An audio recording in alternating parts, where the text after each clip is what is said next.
from WAMU 88.5 at American University in Washington. Welcome to the Politics Hour, starring Mike DeBonis with a cameo appearance from Tom Sherwood. I'm Kojo Namdi.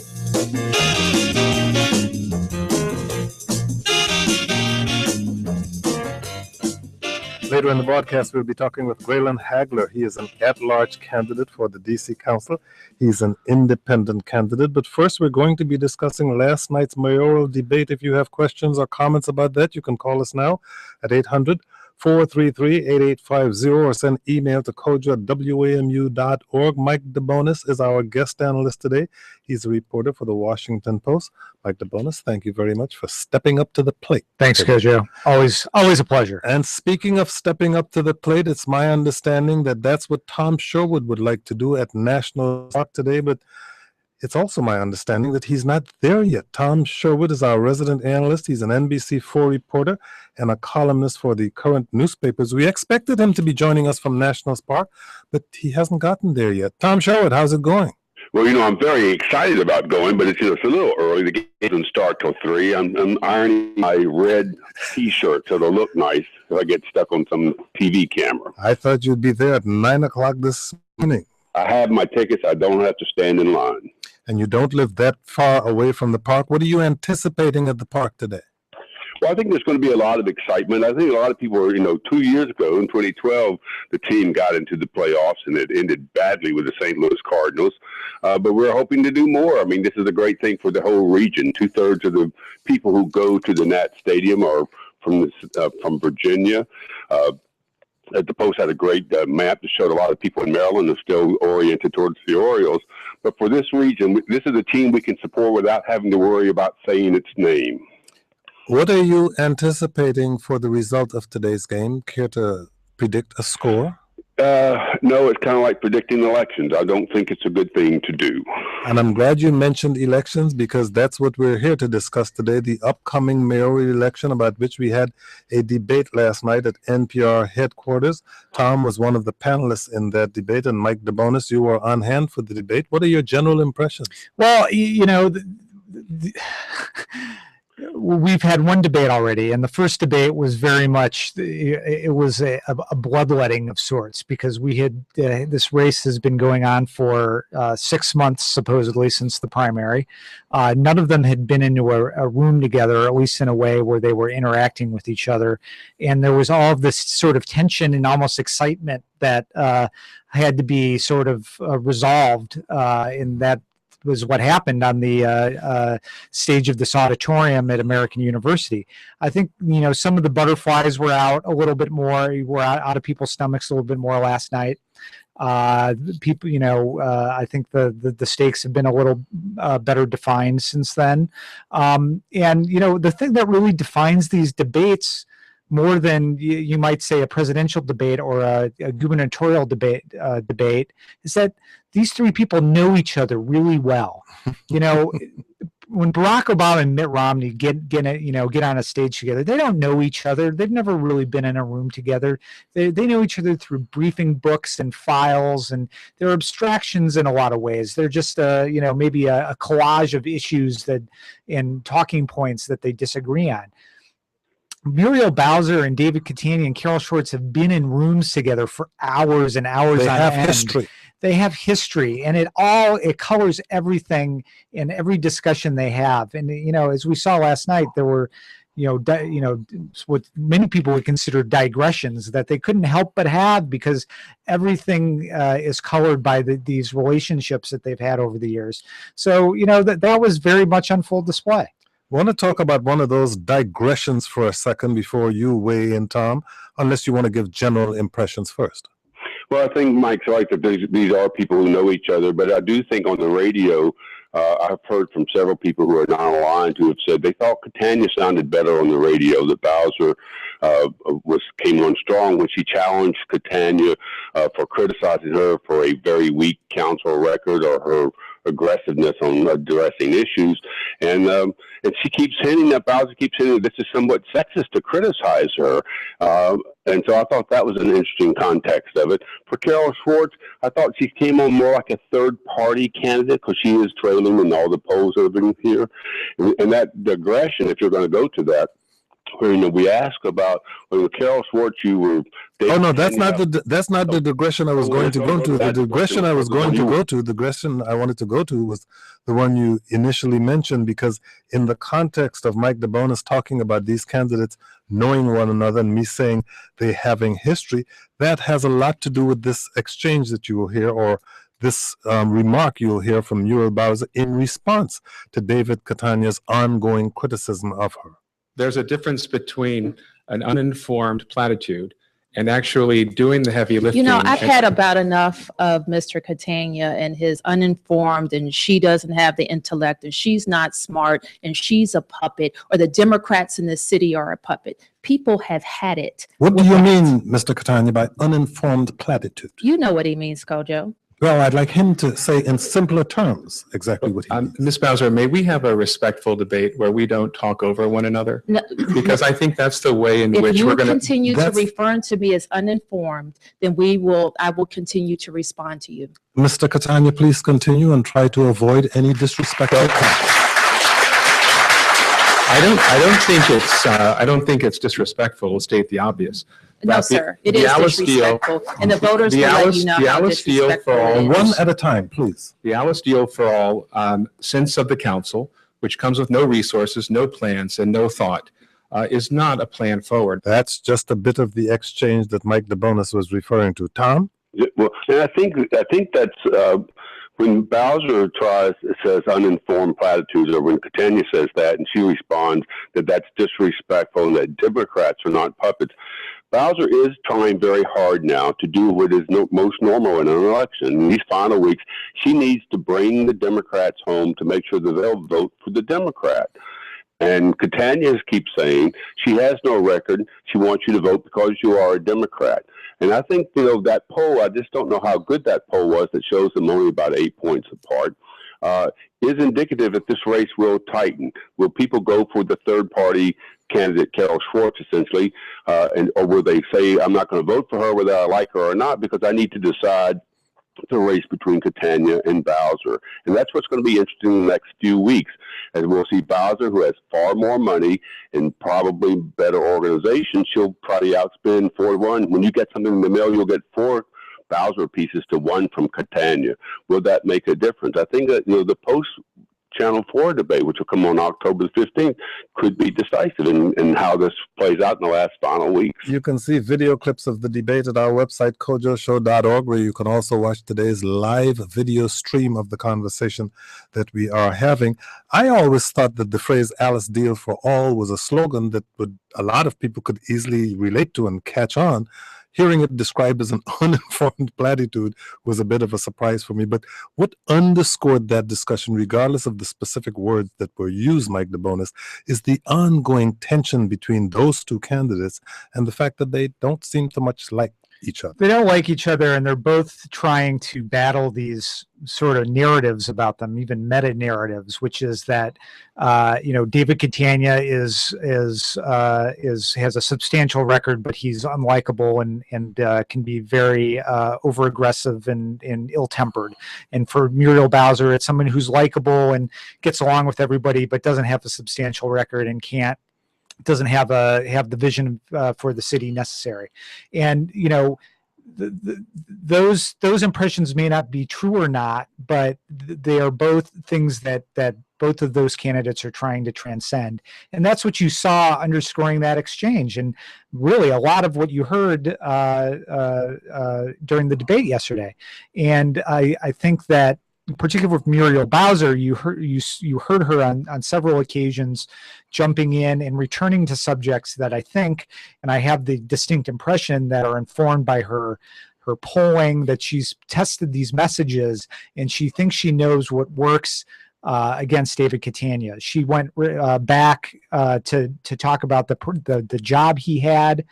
He used to have as a executive at the MCD in a big construction In response company. to a question about emergency medical services. In response to a question about emergency medical services, David Catania tries to diffuse that by bringing up himself and addressing the criticism. But she came right back to it and spent, I would say, the better part of a minute, saying, "Can we really trust this guy? He worked for this company while he was on the council."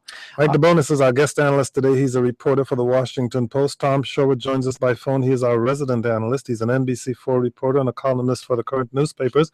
We're discussing last night's mayoral debate on WAMU 88.5. It will be repeated again on Monday on the Kojo Namdi show between the hours of noon and 2 p.m. You can watch it, or you can listen to it there. Right now, you can watch our live video stream at kojoshow.org. If you want to join the conversation, give us a call at 800-433-8850. You can send email to kojo@wamu.org. The other issue that Tom Sherwood was referring to, the other source of tension, has to do with the relationship between Carol Schwartz and David Catania. And a lot of that tension goes back to how Carol Schwartz feels that she was forced out of office here as an at-large member of the council. Here's a little bit of that exchange. I had a good break. And I enjoyed my break. And even though I can't look upon David with great fondness anymore because of the nasty personal attack that went on in 2008, I am not running having anything to do with you. And I want to say that to your face. I want to be mayor. I wanted to be mayor. I ran the first time when you were a teenager. You really had nothing to do with my running for mayor. You have nothing to do with my running for mayor now, even though your ego may like to think that it does. Okay, let's move on to you. And so I just wanted to say that I've heard it over and over in allow this us to move campaign. forward into the present and into the future. And Muriel Bowser got in on that with a few jabs of her own at David Catania. Tom Sherwood, clearly he was being, in some ways, attacked from both sides. Well, yes, but I think the fact that we asked that question, I thought they would all hit it fairly quickly and we'd move on, but they lingered on that. And part of that is because despite what Carol Schwartz says, we all know she would love to be mayor, is that the bitterness of that 2008 campaign did help get her into this race. She does miss the fray. She does miss the public service. But the fact is she had told private friends that, no, she just couldn't stand the idea that David Catania might become mayor. So I think I would like to hear from Mike DeBonis on this, because the poll, we all thought she would get in, she would drag votes away from Catania. But some of the polling has suggested that she's actually taking votes from Muriel Bowser. So is Michael there? Yeah, he certainly is here. And for those listeners who may have been hearing that for the first time, if you didn't hear it last night and you can listen to it again on Monday, what you heard in that piece from Carol Schwartz was what was a kind of scuttlebutt that has been going around in the city for a long time, but for the first time was discussed openly and at some length on the air. Right. It's not just scuttlebutt. The fact is, I mean, she wouldn't even say David Catania when she first started running. She realized that was not a good political position to take. So she now says his name, but it does have an impact on her running. So over to Michael. Yep. I mean, she does not hide in any way that, the experience of 2008, she lost in the Republican primary to an opponent that was without a doubt supported by David Catania, who held fundraisers for her opponent. This is in many ways, she is still very sore about that. Now, the interesting thing to me last night is how Muriel Bowser was sitting there on the sidelines, just basically egging the two of them on. And again, it goes toward these narratives. She wants to encourage this narrative that David Catania is a bully and a overly aggressive and basically engages in these machinations that took out poor old Carol Schwartz. She helped to turn what could have been a 30-second exchange into one of several minutes. And, David Catania couldn't have been happy with that. And Muriel Bowser, I'm sure, was sitting there just pleased as punch that this became kind of one of the more memorable exchanges of the debate. Yeah, elections are always about the future. part of Carol's problem is that when she talks, she has to talk about things she did a long time ago. And so I think that does drag down people wanting to vote for her. Many people don't know her. The Catania campaign says that the election is a much whiter electorate than the Washington Post Channel 4 poll suggests, and they say the race is much tighter. I just think that a lot of these elements are going to be very decisive. But to bring that, to bring up that poll, I mean, we referred to this polling. You know, our poll showed that we asked about what would your second choice be if you didn't vote for your candidate. And what that indicated is that Carol Schwartz's support was sort of evenly split between people who supported Bowser and people who would support Catania. This more recent poll sort of indicated that there may even be a little more in a head-to-head race that Muriel Bowser would have an even bigger lead were Carol Schwartz not in the race, indicating that she's a spoiler more for Muriel Bowser than she is for David Catania. But, you know, the point of this is that, you know, all of this hurts David Catania in the way that, you know, regardless of the numbers, you know, this is a 3-person boxing match in a way that David Catania, you know, was planning for, expected, and thought he could beat her in a head-to-head race. Well, it's not, and being sort of dragged into these sideline fights during these debates doesn't help him at all, and I think, perhaps in this case, might even hurt him. Right. Remember when Catania was talking about running or getting ready to run when after the April 1st primary, the Bowser people repeatedly, Tom Lindenfeld among others, said, "Oh, David's not going to run. He's not going to run. He's not going to run." Well, he surprised them all by running, and I think he's made it a genuinely big race for a general election that normally just goes by default to the Democrat. On to the telephones. Here is Ned in Washington, D.C. Ned, you're on the air. Go ahead, please. Hi, 76 resident. What I'm interested in is the informed articulation of our candidates. We talk about this being the education election. Critical thinking is so important. I've been a substitute teacher here in Washington for a while, and it bothered me that on the women's side, I heard a lot of bumper sticker and pouting. We need someone who deals with recruiting people, educating them, training them, and getting them in the system. And you're saying on the women's side, are you saying that you heard something more substantial from David Catania? Oh, absolutely. You know, if you saw his, 126-page data collection and his, what he would do, everyone should see that. That's why when it comes to critical thinking, that's so essential in our national education system, he's there with that. Okay. The other two are nothing. Are there enough people involved with DC education to carry Catania to a victory, though? I'm not sure there is.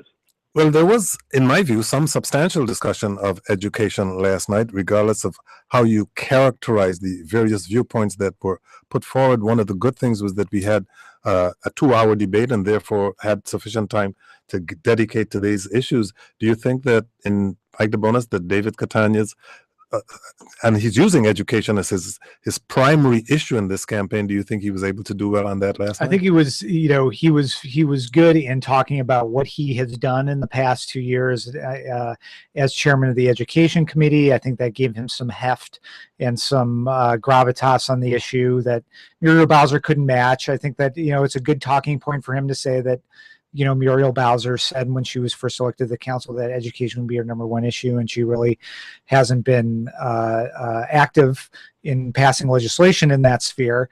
Muriel Bowser said, well, my most valuable contribution to education is basically staying out of the way of Kaya Henderson and Michelle Rhee before her. And perhaps I think that there are certain people who are voting who appreciate the value of stability and of not rocking the boat once you have a plan in place and someone to execute it. But there's no doubt that, you know, David Catania is more facile in being able to discuss some of these matters of policy bills that he's passed and particular things that he's been able to do in a way that Muriel Bowser has sort of relied on Alice Deal for All and other And if slogans. you remember, Adrian Fenty didn't have much of a council record either when he ran, Sure. but people saw him aspirationally. The question is, are the voters of the city seeing Muriel Bowser in some aspirational way, or do they see Catania with his admittedly much stronger record of achievement on the council? And that's a question the voters will answer. Relisha Rudd, the little girl who was taken away from the shelter at DC General Hospital and who still has not been found at this point. A lot of people are frustrated that this is not an issue in this campaign. Some people are frustrated that she's become a political talking point. We got the candidates last night to answer questions about whether they'd sever the city's ties with the contractor who runs the homeless shelter at DC General. Catania said yes. Bowser said she'd conduct a top-to-bottom review.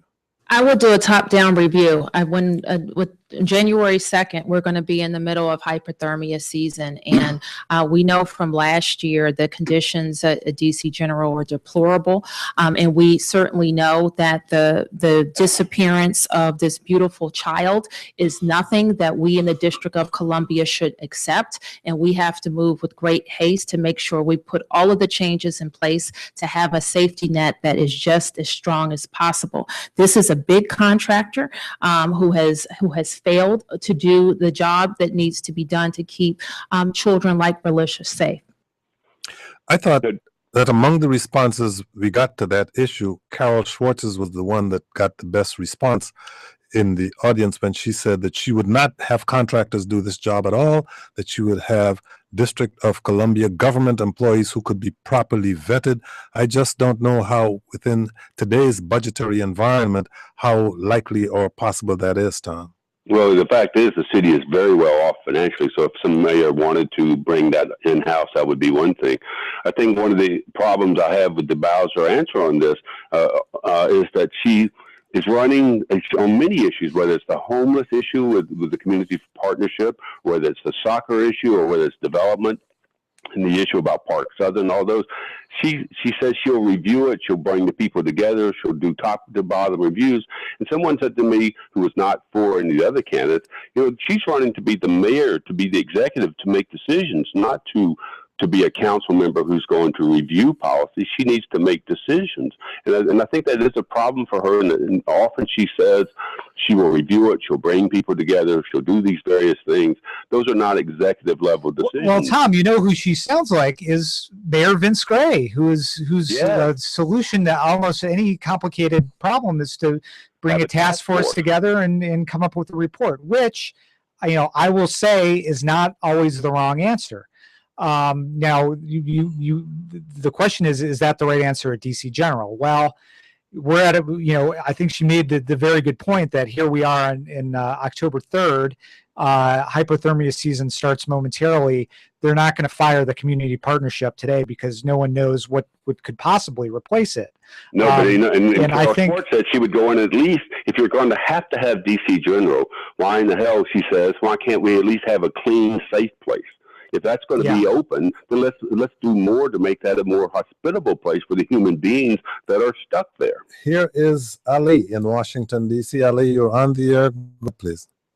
Well, Joe, thank you. Allow me. You're welcome. When I make a decision, I'm not making a decision, but what I look at now is the both candidates, especially David Catania and Bowser. That's where I'm looking now. But the way I'm looking is the mayor is a managerial. He's a manager executive. He has people working around him on consulting. So when I look at both people, Bowser and Catania, the way I see him, he's a man, my way or highway. And this is the nation of capital, the most powerful city in the world. You need a mayor who has a temper, who has a calm, who listens. But when you look at on the other side, I'm listening to Mr. Tom Sherwood. He keeps saying experience. Barack Obama, he doesn't have experience. Clinton never have experience. Fenton never have experience. But you get a people who working with you when you pick up the best people. Okay, so who are you leaning to? Who are you, Ali? Who are you leaning toward at this point? I was undecided. I'm heading to a Bowser now because she is a calm and she will learn. She's young. Okay, well, allow me to have Tom Sherwood respond because, of course, the major criticism of David Catania in the past has been that he can be intemperate and intolerant of opposing points or differing points of view. Well, I don't remember that said experience. I do say that Catania's campaign is that he has a record of achievement that Bowser has none. And the temperament is an issue. Bowser is seen as a more friendly, easygoing, kind of bring people together to discuss problems type person. And I think if either one of them is elected mayor, essentially will move forward regardless. Bowser would probably be less exciting, and Catania will probably shake things up more. That's a decision the voters will make. Which one do you want?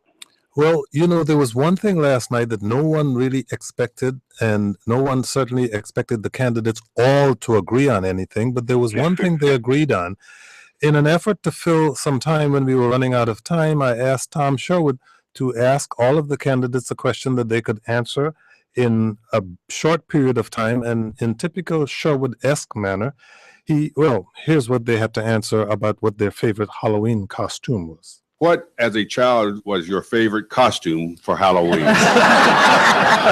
Ms. Bowser. Wonder Woman. Wonder Woman. They didn't know this was Mr. Catania. Wonder Woman.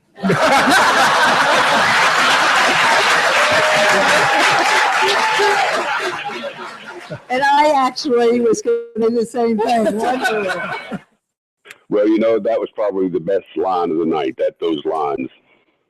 Tom Sherwood asked the question, and they all had the same answer. It was certainly unexpected. It produced one of the, fairly rare lighter moments among these candidates, Mike DeBonis. It was the only, I've not guffawed very much during this entire campaign, but it was definitely a laugh out loud moment. It's certainly for me and a lot of other people. The other one was when, I asked Carol Schwartz, has consistently been in third place, for whom would she recommend or vote between David and Muriel, and Carol said to laughter, "I'll write in my own name." And we always ask ourselves when we're involved in these debates exactly what value they have. So I'll let Carl in Washington, D.C. have the last word about that. Carl, you're on the air. Go ahead, please. How's it going? Well, after tuning in last night, I originally was kind of an undecided voter, but listening to Muriel and her talk about the importance of actually being a ward council member was really, really important to me, particularly being responsible to a group of people and not just the entire city at large. How long have you been living in Washington? I've been living in D.C. for 3 years. This is my grad school year, and I've been working ever since. And then listening to her talk about Walter Reed, which is just this huge parcel of land north on Georgia Avenue, and the community process of bringing folks in, I thought that was incredibly important in perspective to McMillan Park. So you think that the debate was helpful to you? Is what Absolutely. I came in kind of undecided, and I'm totally leaning towards the Democratic candidate now. David Catania came off as pushy and kind of leaning towards what they say about him in the media, that he can't keep his temper. And I thought some of the crowd reactions, you could definitely hear folks not liking how he kept attacking her. Well, the crowd reaction is something that in those situations one should not really judge by, because the candidates try to make sure that there are as many of their supporters in the crowd as possible.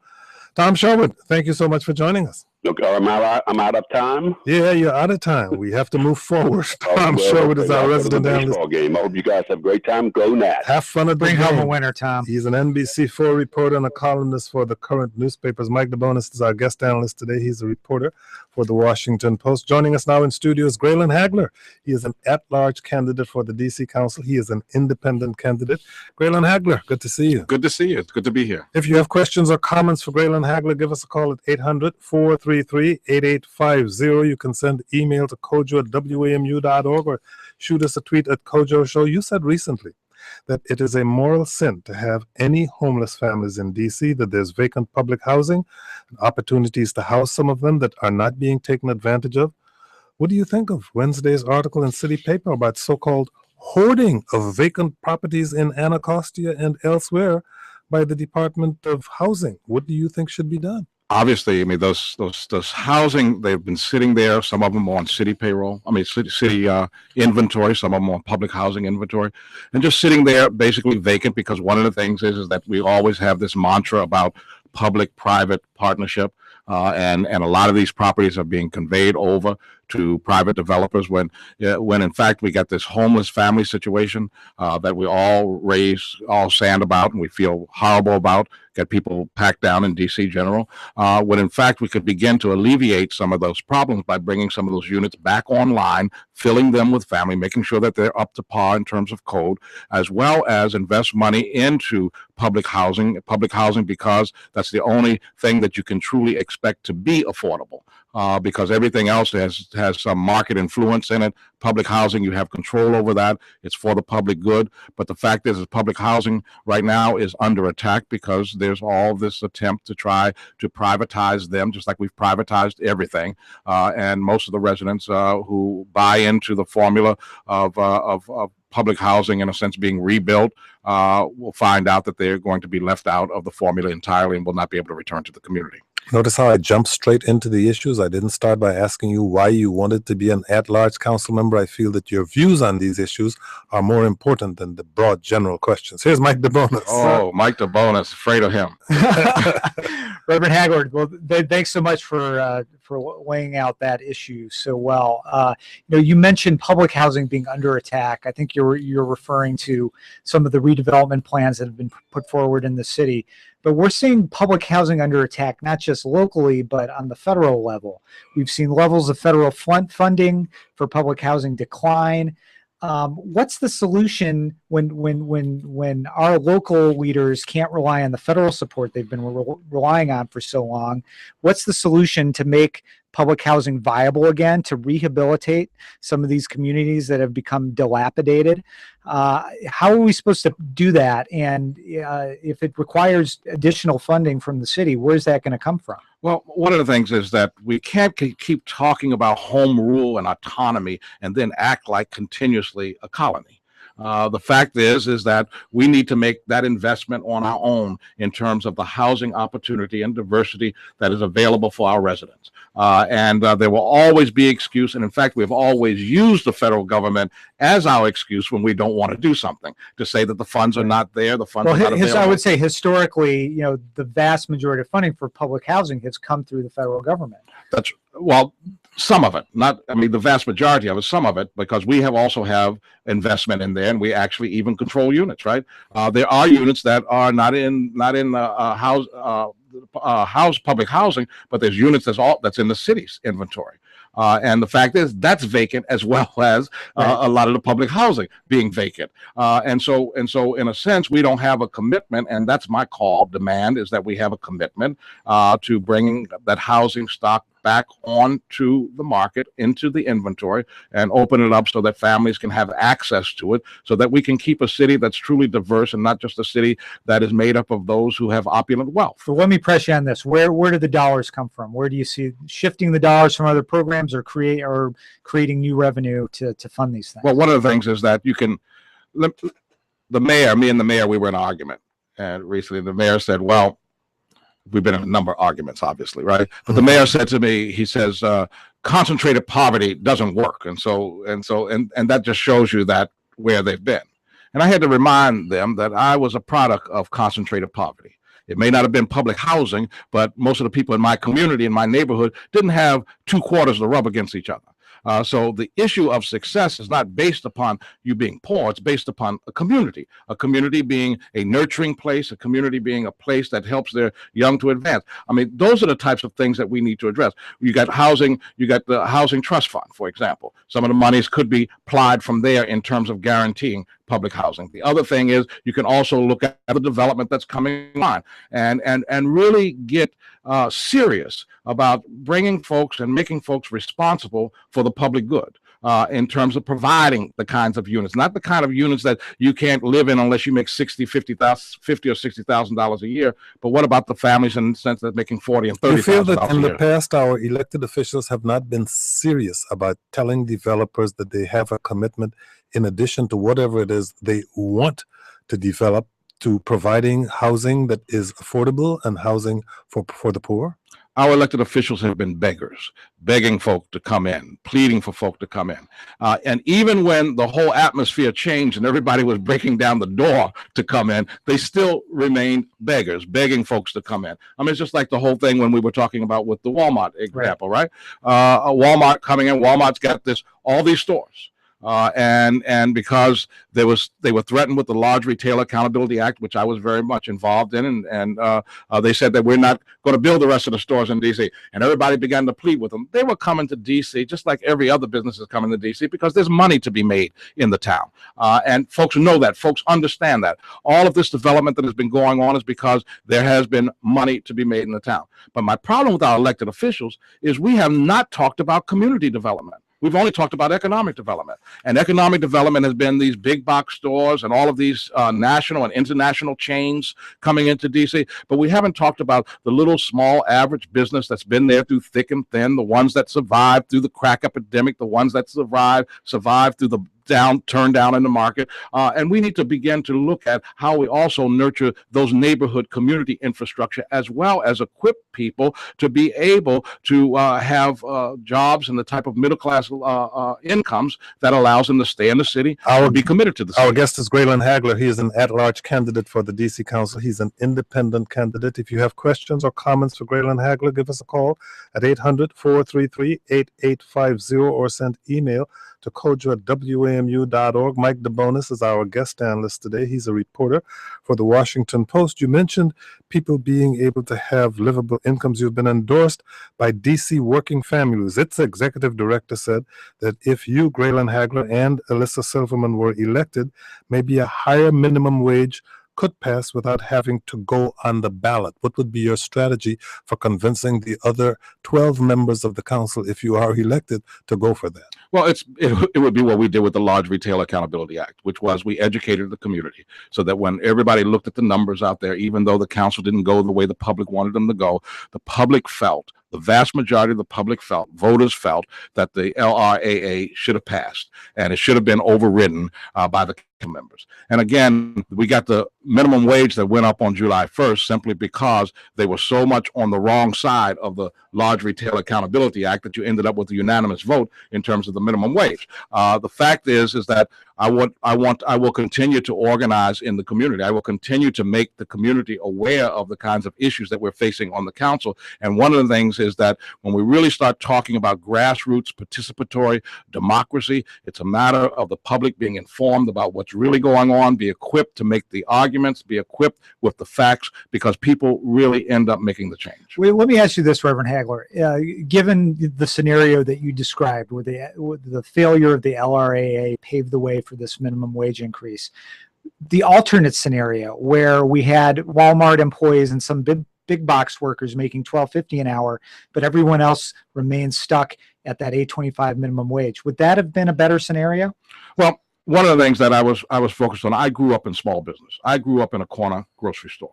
I know what it is to work 12, 14 hours a day. That's what I did. I loved school because I knew that when I was out of school, I was going to work 12, 14 hours a day. And so I know very much how small business is always on the edge. So the issue was not to put the pressure on those small businesses, but really, in a sense, ask those larger corporations to come and be more responsible in terms of the treatment of your employees, in terms of your investment in the community. People said that it was discriminatory. But I always remind folks that you don't expect the person who makes $1 million a year to put up the same amount of somebody that makes $10,000 a year. The fact is, when we all do our part, when we all do our social responsible part, that's what makes the society whole and healthy. But you mentioned both that you grew up in a poor community and grew up in a grocery store. You didn't mention for our listeners where you grew up. I grew up in Baltimore, Maryland, and my parents were able to put together some pennies after the 1968 riots. And we ended up buying the store that they kept the book on us. And for folk who don't know what the book is, that was when you went in there day after day and you took off the shelf and you said, put it on the book. And then on payday, you hoped that you could pay the bill that was on the book. We bought that store. I just wanted to follow up on, just ask you this straight out. If you could snap your fingers and make the Large Retailer Accountability Act take effect, but at the cost of repealing the minimum wage increase, would you do that?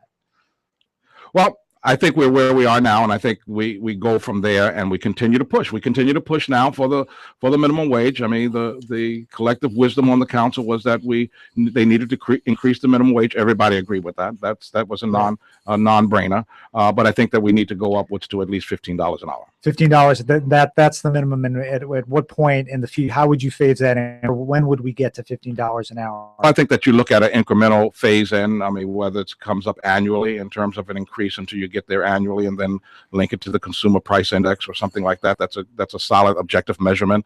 I think you look at how you do that and do it responsibly, so that it's really not a shock to anybody, but people are able to plan on how you get there. There was at least one other city in your life, Boston. You ran for mayor there in 1991. A news report by the local PBS station said of you, quote, "Understatement is not his style, confrontation is. This is a man who does not quickly give in or give up." You were arrested in Boston twice protesting at a post office construction site because the neighborhood was full of unemployed people and none had been hired to work on that building. You talked about David and Goliath a lot back then. You still feel like David. Washington's been your home for decades, so to speak. But does this feel like part of the same fight? Who's Goliath? It is the same fight. It's the same fight because you have economic interests that attempts to roll over people. And over and over again. So we have right now sort of naked marketplace development that makes money. Developers make money. The residents don't. In fact, when even the mayor was talking about how many cranes was in the air, we didn't get really one job out of those cranes being in the air because we didn't enforce first source. We didn't do anything that really, in a sense, equipped the local resident to be able to have access to those jobs, to that employment, and therefore we didn't resource the lives of our residents. And so that's what I've always been about. I've always been about economic justice. I've always been about justice and civil rights and human rights, and I continue to be about that. Well, I would say one thing that you've spoken eloquently on, besides wage matters and those matters, is education.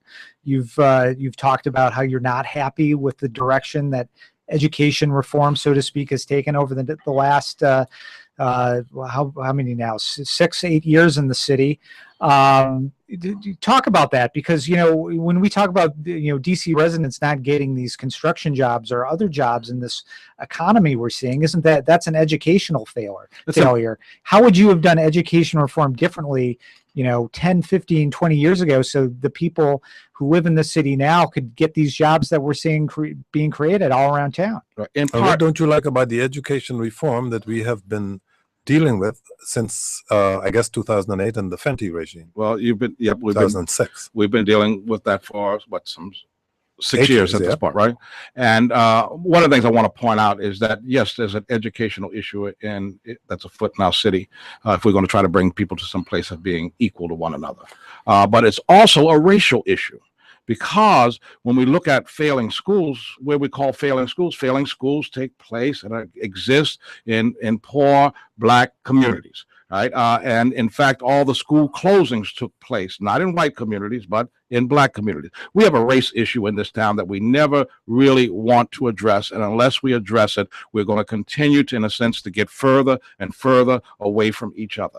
And so what we look at this achievement gap in education that continues to widen from between low-income students and Black students and white students. When the chancellor spoke the other night, and I was there at the chancellor's address and listened to it, she came out and she made some acknowledgement that they haven't accomplished everything they hoped to accomplish, and she admitted that there was this continued widening achievement gap, and that's true. But they, in a sense, they have looked at the numbers and they say, but there's been advances. And folks can believe that there's been advance, but when you look at it, they've been looking at the averages. They've been calculating their numbers on the broad averages out there rather than getting down into the numbers.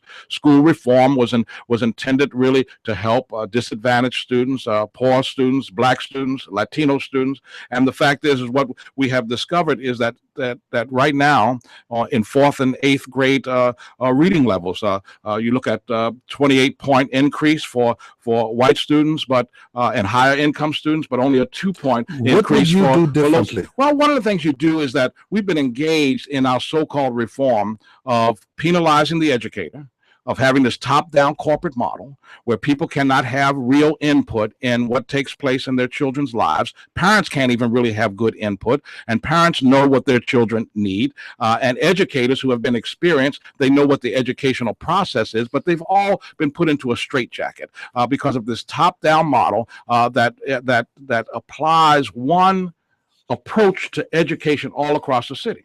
But just think of it. What worked, maybe work in Ward 3, doesn't work in Ward 8. Why? Because you have a totally different sociological and cultural context. And so in a sense, you got to really begin to empower the educators at the local level, as well as the administrator at the local level, as well as the parents. We've had parent groups that have been thrown off campus because they've organized the parents and built up the PTSAs. And because they built up the PTSAs and they were Black, very often they get thrown off the school campus because they were accused of being of interfering. May in Washington, D.C. wants to engage with you on the issue of education. May, you're on the air. Go ahead, please. I just wanted to say, again, my name is May, and I wanted to say Reverend Hagler is probably one of the only candidates that can connect all of these issues together. Homelessness is because of poverty, poverty is because of education, and so on and so forth. What I would like him to answer is that recently there was this report about 10 states that are, according to CNBC, there was this survey, and they have identified 10 states among them, and then if you look through the file, District of Columbia is also rated one where 49 of 50 in education, or 48 of 50. And poverty is about 30% extreme poverty, which is different, which means that $11,000 per floor. Okay, what's the question that you would like him to answer? So how are we going to raise these numbers? How are we going to get the access to TANF, access, because we've cut that in the district? How are we going to change the poverty index in the District of Columbia so that we can improve homelessness, so we can improve May makes the relationship between poverty and poor education, and she says, I guess fundamentally, how are you going to get rid of poverty, so to speak, in the district? There's some things that need to be addressed, and like I said, there's so much that's predicated upon race right now in the city. For example, you have. How would you address race? How would you address poverty and education in a racially explicit manner? Well, I think that it's not necessarily addressing it in a racially explicit manner, but it's allowing folks to have the equal opportunity that other folks have. For example, right now we got a system with, I'll point out, Metropolitan Police Department. Metropolitan Police Department, you can graduate from our schools, whether it's a failing high school or a successful high school, but you still can't apply to be a police officer. Not in DC. You have to have 60 hours of college credit in order to apply to become a police officer. That closes the door on young men and women coming out of our high schools. When I was in Boston, I knew somebody who lived and was raised in the D Street housing projects. And in the D Street housing projects, they came out of high school, they went onto the Boston Police Department, they went to night school, they got their BA, they went to night law school and got their JD and became a lawyer. And because in a sense, there was opportunity for folks to begin to break that cycle by being able to access some of the career channels in their city. We right now, we prevent our folks. I believe that DC residents particularly should have primary access to those DC public safety jobs. What are we doing wrong in terms of our teachers? You were just endorsed by the Washington Teachers Union. What does that mean to you? And what will you do for teachers if you're elected? What are we not doing for our teachers? Well, I very much appreciate the Washington Teachers Union's endorsement of me. And one of the reasons that they've endorsed me is because I've been the only candidate that has come out with a very solid educational platform and plan, and we're coming out with another piece on solutions in terms of how we begin to reform the reform so that it is successful. So I'm very pleased with that. I did not expect their endorsement when we put that plan together, that their endorsement came a couple days later, and I very, very deeply appreciate that. But one of the things that we really need to look at is we need to stop this intimidation and this testing with vengeance and this punishment that goes on in DC public schools against our educators. When you look at it, we've had massive turnover in terms of teachers. We got rid of, under Fenty, all of the veteran teachers. As many as we could get rid of, we got rid of them. And we weren't truthful in terms of sometimes the tactics in terms of getting rid of them. But it's been shown it takes an average of 7 years for anybody, and particularly a teacher, to become acclimated to the teaching pedagogy. Right. Reverend Hager, I want to drill down more on this issue of race. We have about 2 minutes left. You know, the real radical education reform didn't start with Adrian Fenty. It started 15 years ago with charter schools coming into the city.